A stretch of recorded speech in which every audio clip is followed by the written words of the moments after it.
Vaughn was struggling against Footman, or, perhaps, struggling was too polite a way to put it.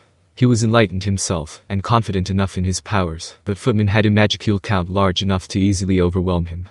Vaughn might have had a legend-class suit of armor and war lance, which no doubt contributed to the bottom line for him, but his foe still seemed so distressingly out of reach. The only reason why he was still in this fight was because Footman had lost all rational thought. That, and Phobio's contribution was a big part of it. Phobio, the Black Leopard Fang, is here to help. At first Vaughn was suspicious of the man who burst in shouting that, but then he remembered who he really was. The Black Leopard Fang. Ah, yes, one of the Demon Lord Caerlon's three lycanthropiers.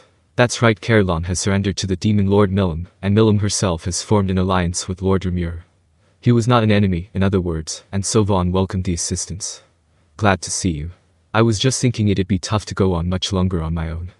I'll bet. Honestly, I wasn't too sure about my chances solo, either. Phobio cast aside his pride, teaming up with Vaughn to survive Footman's mindless, overwhelming power. Though battered, they refused to retreat while their allies fought on. Nearby, Teare fended off Henrietta and Gobwa's elites, her strange demeanor signaling an unsettling shift in the heat of battle. I'm really sorry about this, okay? I don't like this very much either, but it's an order. I'm trying my best not to kill anyone, so try and do something to stop me, alright? Controlled by Kigali, Teare suppressed her strength, hoping Henrietta could stop her. Yet, even while holding back, her lethal power remained far beyond their reach. And sorry to you, too, okay? I know I took advantage of you before, but I'm not trying to trick you this time. Sensing an aura rivaling Demon Lord Caerlon, Phobio realized the maddened Footman was an enemy he could never defeat.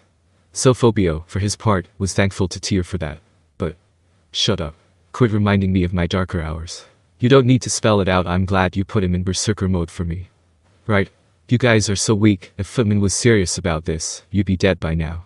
Teare sounded so innocent as she lashed back at Phobio. She didn't mean any malice by it. She believed every word of it. That's what made Phobio so angry about it, but right now, complaining was about all he could do. Impudent little brat. Oh, quiet down, you. Work harder for us, then. Be a little more lenient. All he and Vaughn could do right now was just sigh and say, in so many words, we'll get back at you later. Things remained tough all around. Gobwa, for her part, was trying to find a breakthrough and help out any allies who needed her assistance. That was what made her decide this was the best place to go, but things were never going to be easy. Teare had no interest in fighting, but she couldn't disobey orders. Gobwa assumed that meant she'd be easy to capture, and she wasn't wrong to think that. The only reason it wasn't going well was because Teare and Footman were just too strong. Chaos erupted as Tempest's forces were pushed to their limits. While Phobio and Vaughn struggled to hold the line, the true terror emerged. Lieutenant Kondo. Having already struck down Hakuro and stalemated King Gabil, the Imperial officer loomed as an unstoppable force, leaving the battlefield on the verge of total collapse. If worst comes to worst, Moss told her, I'll go out. His role was to assess the war situation on behalf of Benimaru, with Gobwa formulating a strategy based on his findings. Even now, her hands full dealing with Teare, Gobwa was still giving a continual stream of instructions, and it was only possible thanks to Moss's support. If he was forced to join the fray as well, the entire front line would collapse in a hurry. Wait a moment, please. If worst comes to worst, I'll ask you for that, but do you think you could even do anything? I will do my best. Despair gripped Gobwa as Moss faltered against the lethal Lieutenant Kondo.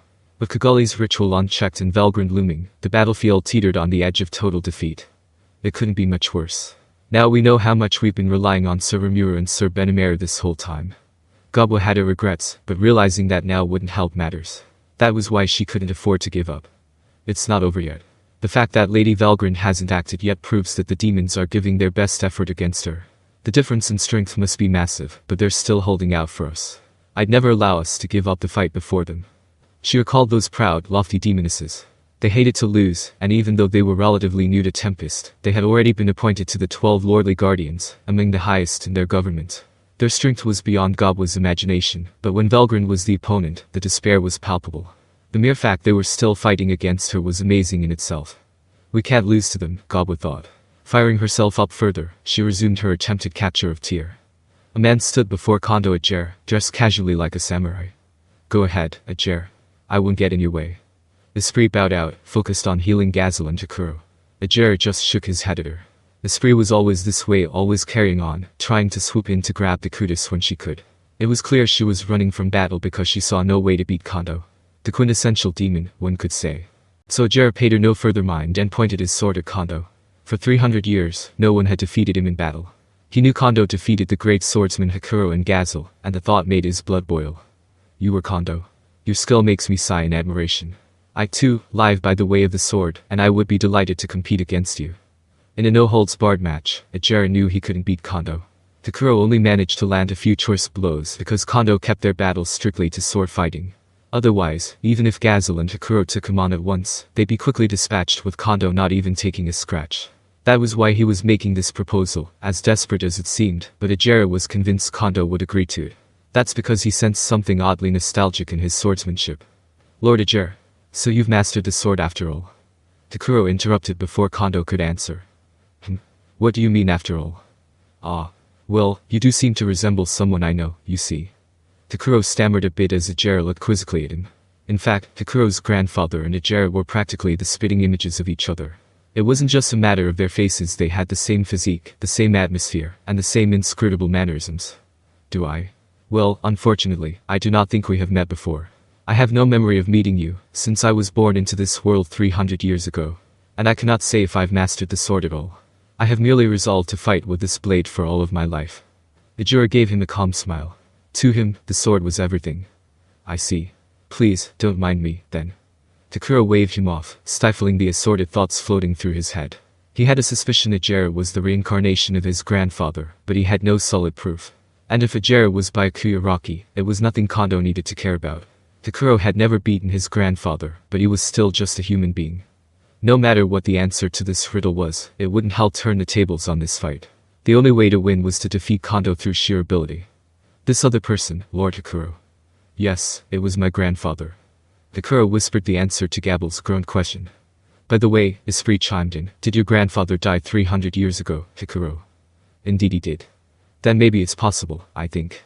He was born as a demon looking just like that, and he was even carrying a sword from the get-go. Lady Carrere has a knack for attracting souls gifted in the martial arts, too. If there was some sort of connection, I wouldn't be surprised at all. I see.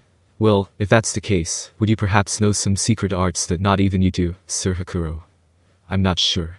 I never fully mastered it myself, but among the techniques he showed me, he said that the multi-layered blossom flash was the best. Now they were striking up a conversation. Hakuro and his cohorts had already done their best, and it wasn't good enough. So they sat back, ready to watch how this turned out. And even though he knew this wasn't the time for it, Hakuro was curious about Agera's true identity, and Gabil, too, was curious about Hakuro's long-lost mentor. Esprit, meanwhile, was healing both of them. Her I'm working. Dedication to her job was impressive. Even Agera had to take his hat off to her. But Agera had other concerns. Kondo wasn't disturbing their conversation at all, looking fully relaxed as he observed Agera.